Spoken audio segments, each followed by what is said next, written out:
Everyone, কেমন আছো তোমরা সবাই? আশা করছি সবাই খুব ভালো আছো। আমিও খুব ভালো আছি। এই দেখো, সকাল সকাল উঠেই যেটা আমার কাজ, রান্না করতে হবে। তো সব কাজ গুছিয়ে নিয়েছি, এখন চলে এসেছি রান্না করার জন্য। এখানে আমি কেটে নিয়েছি, কি বলো তো, এটা পালং শাক। তো দুদিন হলো বাবা এনেছিল, তো সেগুলোকে কেটে নিয়েছিলাম আজকে ভাজার জন্য। আজকে যেহেতু বুধবার, আমাদের নিরামিষ, তার জন্য আমি কেটে নিলাম। তো কাটার পরে তো আজকে বাবা বলেছিল সকালবেলায় ডাল দিয়ে মূলো দিয়ে রান্না করতে। তো আমি ভাবলাম যে শুধু মূলো দেবো, মূলো জিনিসটা আমার ঠিক পছন্দ হয় না। তার জন্য আমি ওর ভেতরে একটু ফুলকপি কেটে দিলাম, আর দিয়েছিলাম পরে একটু আলু কেটে। কারণ আমার না ভেজ ডাল খেতে বেশ ভালোই লাগে। আমি ডাল জিনিসটা খুব পছন্দ করি, সে ভেজ ডাল হোক বা নন ভেজ ডাল হোক, সব কিছু দিয়েই ভাল লাগে খেতে। এবার নন ভেজ বলে তোমরা আবার বলো না যেন মাংস দিয়ে ডাল দিয়ে মিক্সিং করে রান্না করি। না না, মাছের মাথা দিয়ে ডাল দিয়ে খেতে দারুণ লাগে। তো দেখো, তারপরে এখানে আমি আলু কেটে নিলাম। আলুটাও হচ্ছে গিয়ে কি বলো তো, বটির পেছন দিয়ে চলছি, কারণ যেহেতু নতুন আলু বেরিয়েছে, নতুন আলু উঠেছে বাজারে, তার জন্য। আর ওইগুলোর খোসাগুলো একদম পাতলা হয়, তো তার জন্য পেছন দিয়ে চুলে নিচ্ছিলাম। তো এখানে দেখো, তোমাদের সঙ্গে গল্প করতে করতে আমি শাক আর ফুলকপি টপি সব কেটে নিয়েছি। আর এখানে এখন দিয়ে দেবো শাক ভাজার জন্য। তো আমার যেহেতু আজকে কালো জিরাটা ফুরিয়ে গেছিলো, তার জন্য আমি ওর ভেতরে না হালকা করে একটু রাঁধুনি দিয়েছিলাম। তো একটু দেখছিলাম রাঁধুনি দিয়ে শাক ভাজা খেতে কেমন লাগে। খারাপ লাগেনি, ভালোই লেগেছিলো। তো এখানে আমি চালটা ধুয়ে দিচ্ছি, কারণ যেহেতু আমি উনুনে রান্না করছি।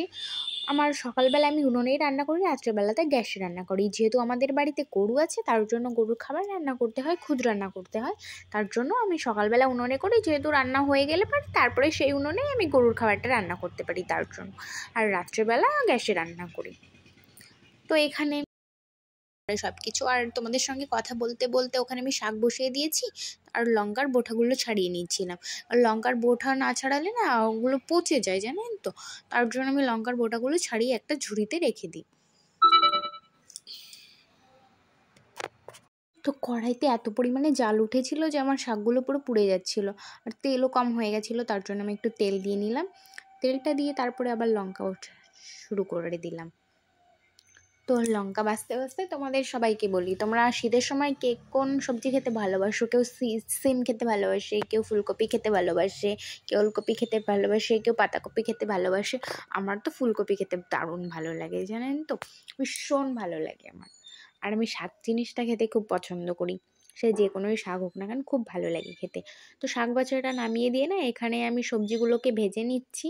দেখেছেন তো আমার কড়াইটা নিচে কী করে পুড়ে গেছে, এত পরিমাণে জাল উঠেছে না। তো ভেজে নামিয়ে নিয়েছি। আর হচ্ছে এই যে শাক ভাজাটা যেটা আমি ভেজে রেখেছিলাম, তো এখানে আমি ডালও দিয়ে দিয়েছি, কারণ কড়াইতে এত পরিমাণে হচ্ছে যে গরম হয়ে গেছিলো কড়াইটা, তার জন্য আমি ডালটা দিয়েছি, আপনাদের দেখাইনি। তো এখানে এই যে আমি ডালে জলও দিয়ে দিয়েছি। এখন ডালটা ঢেকে দেব। ঢাকার পরে তারপরে ডালগুলো গলে গেছিলো পুরো, তারপরে ওর ভেতরে সবজিগুলো দিয়ে হলুদ দিয়ে একটু নাড়িয়ে নিচ্ছি। তো এখন আমার প্রায় রান্না শেষের দিকে। তো রান্না শেষ টেস করে তারপরে ঘরে চলে এসেছি। আচ্ছা না, আর ঘুম থেকে উঠে বিছানাটা ওঠানো হয়নি, তার জন্য রান্নাবান্না কমপ্লিট করে ঘরে চলে এসেছি বিছানাটা গোছাতে। জানেন তো, টম বাড়িতে থাকলে পারে না, ও এত বিছানা 12টা বাজিয়ে রাখি, কি বলবো, অগোছালো করে রাখে প্রচণ্ড পরিমাণে বিছানাটা। আর আমি সারাদিন ওর পর শুধু চিল্লাতে থাকি যে কী গো, তুমি বিছানাটা ঠিক করে রাখতে পারো না, আমি সারাদিন বিছানা গোছাবো নাকি শুধু। ও বলে যে দেখো, আমি বাড়ি যে কদিন থাকবো সে কদিন তো তোমার গোছাতেই হবে, আমি বাড়ি না থাকলে তুমি আমাকে মিস করবে। এটা তো ঠিকই, ও এখন বাড়ি নেই, মনে হয় রে আমার বিছানাটা সারাদিন যেরকম রাখি সেরকমই থাকে। একটু মানে যদি কেউ অগোছালো করতো একটু গোছাতাম। ভীষণ মিস করি ওকে আর কি, সত্যি কথা বলতে।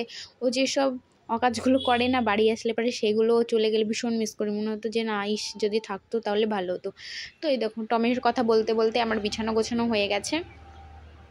আমি সারাদিন কি বলবো, আমার সকালে যেটুকু কাজ থাকে সেইটুকু করে সারাদিন ঘরের ভেতর বসে থাকি।